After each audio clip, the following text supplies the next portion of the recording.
अनिल देशमुख गृह राज्य मंत्री महाराष्ट्र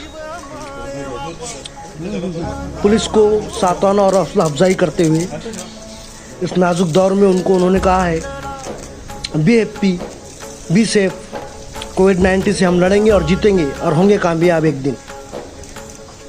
अनिल देशमुख जो कि गोंदिया के पालक मंत्री भी है, पुलिस वालों से कुछ चर्चा करते हुए और उनकी हौसला अफजाई करते हुए एक पुलिस वाले उनके सामने अपने आंसू झलका दिए थे। माननीय पूर्व मुख्यमंत्री फडणवीस जी और साथ में परवीन भाऊ दत्ते जो नवनीत निर्वाचित एमएलसी विधान परिषद से चुन के आए हुए नवनीत लोगों को जो है खाना खिलाते हुए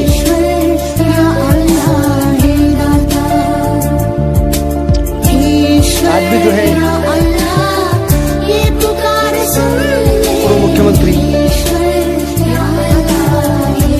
फडणवीस जी लोगों को हमसे न देखा जाए लॉकडाउन के बुरे वक्त में खाना खिलाते हुए उजड़ी हुई बस्ती में ये तड़प रहे इंसान, हमसे न देखा जाए बर्बादियों का समा, उजड़ी हुई बस्ती में लॉकडाउन का पूरा पालन करते हुए सोशल डिस्टेंसिंग का पूरा पालन करते हुए लोगों को खाना खिला रहे हैं।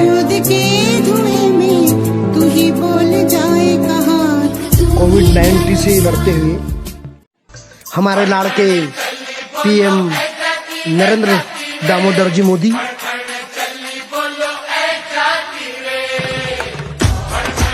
अपनी एक झलक बताते हुए मेकअप रूम में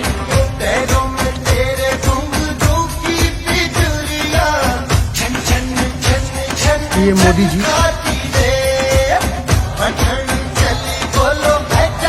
देखिए क्या सलीके से सस्ते संवरते हुए दूल्हे का रूप लेते हुए साथियों, आदरणीय सम्माननीय संकट ने हमें प्रधानमंत्री जी लोकल मैन्युफैक्चरिंग, आम जनता को संदेश देते लोकल हुए मार्केट, लोकल सप्लाई चेन हमें इसका कोविड-19 भी से महत्व बराबर समझा दिया है। कोविड-19 से संकट के समय लड़ना में ही चाहिए लोकल ने ही और इस कोविड-19 हमारी को डिमांड पूरी की है। कोरोना को खत्म हमें नहीं करना चाहिए इस लोकल ने ही बचाया है।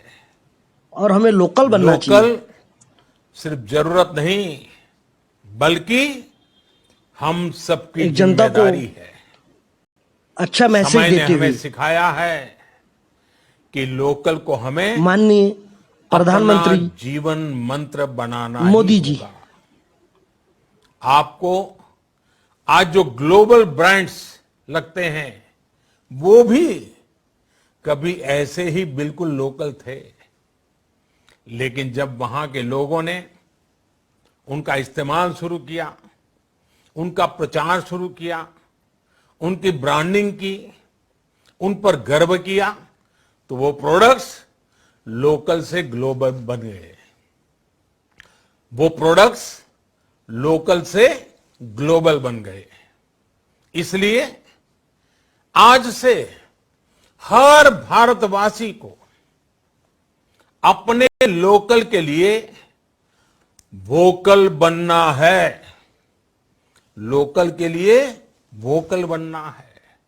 न सिर्फ लोकल प्रोडक्ट्स खरीदने हैं बल्कि उनका गर्व से प्रचार भी करना है। वो तो आज कहते हैं हमने 800 साल इस देश में हुकूमत की। अभी कुछ दिन पहले बोलते हुए बहुत अच्छी चर्चा करते हुए और फिर कहते हैं कि साहब हम तो मजलूम हैं, हमें अधिकार मिलना चाहिए। ऐसी विचित्र स्थिति आज के देश में आकर खड़ी करने का प्रयास किया जा रहा है जो सत्य से बिल्कुल परे। आपने कभी नहीं सुना होगा पूरी दुनिया में कि कोई यह भी कहे कि हमने इस देश पे शताब्दियों तक हुकूमत की है और फिर यह कहे हमें स्पेशल स्टेटस मिलना चाहिए। मैं पूरी ईमानदारी से एक बात कहना चाहता हूं, जब ये देश आजाद हुआ 1947 में तो 567 रियासतें थी। यह बताइए आज हम माइनॉरिटी की बात करते हैं, देश की सबसे अधिक पढ़ी लिखी कम्युनिटी कौन है? पारसी, 0.1% की माइनॉरिटी है। सबसे प्रॉस्परस कम्युनिटी कौन है? जैन, 1% की माइनॉरिटी है। सबसे एंटरप्रेन्योर कम्युनिटी कौन है? सिख, 1.8% की माइनॉरिटी है। अगर इन सबको प्रॉस्पेरिटी, एजुकेशन, आगे बढ़ने के सारे अवसर मिल रहे हैं, तो माइनॉरिटी में जो प्रचंड मेजॉरिटी है उसके साथ कैसे समस्या आई, विचार करने का विषय है। और जब देश आजाद हुआ, बताइए, कोई बौद्ध रियासत थी? नहीं। कोई क्रिश्चियन रियासत थी? नहीं। कोई पारसी रियासत थी? नहीं। एक महाराजा पटियाला को छोड़ दे तो सिख रियासतें भी नहीं थी, मगर लाइन लगा के मुस्लिम रियासतें थी। नवाब पटौदी, नवाब रामपुर, नवाब भोपाल, नवाब लखनऊ, हैदराबाद निजाम, जूनागढ़ के नवाब। फिर ऐसे हालात क्यों हो गए कि आज बाकी सब पढ़ाई लिखाई में आगे और बाकी सारी चीजों में आगे और एक ही वर्ग पीछे होता चला गया? मुझे लगता है इसमें दोष इसका भी है कि जो सियासत की गई ना, अदावत की और मोहब्बत की। किसी ने दिखाने की कोशिश की कि हमें तुमसे बड़ी मोहब्बत है, तो किसी ने दिखाने की कोशिश की कि फला को तुमसे बड़ी अदावत है, और उस सियासत ने कहां यह पहुंचाया सभापति जी, किसी को किसी की मोहब्बत ने मारा, किसी को किसी की अदावत ने मारा, पर इस शराफत अली को सेकुलर सियासत ने। इसलिए मैं ये कहना चाहता हूं आज के अरे साहब, ये काम धाम का क्या होगा return? I want to work English. Yes, why not? क्या बात। I want work and allow saying to Modi for allow the work. अच्छा, तो Modi don't get the daily work and without food they have want to sleep, must should be the work and food. अच्छा, बिना मतलब आपको daily रोजगार नहीं मिलता और बिना खाना खाए आप सोते हैं? और क्या, मोदी सरकार रोजगार का कहाँ कर रहा है? कोई उपाय कोई उपाय नहीं। कहाँ कर रहा है? वर्क तो चाहिए ना। Without work from where I will to get the food? Food is necessary, without food not will be the life. कितनी पढ़ाई की यार? ग्रेजुएट हूँ मैं। ग्रेजुएट है आप? हाँ, कहाँ से ग्रेजुएशन किया? From Bhagalpur university. भागलपुर हाँ यूनिवर्सिटी। हाँ। तो आपको उसके बाद नौकरी नहीं मिली? नौकरी पर हमने ध्यान नहीं किया। I don't like to now and that time we don't. गजब इंग्लिश बोल रहे हैं भाई साहब तो। Time I don't get. माननीय कामगार मंत्री वळसे पाटील